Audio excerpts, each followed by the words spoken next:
தூக்கலாம்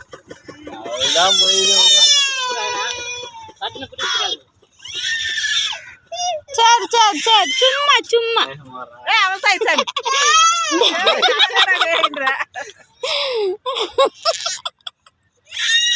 இல்லடி தங்க கேட்கணும் அம்மா அதுக்கு மேல அடி கொத்தன்னா அவன்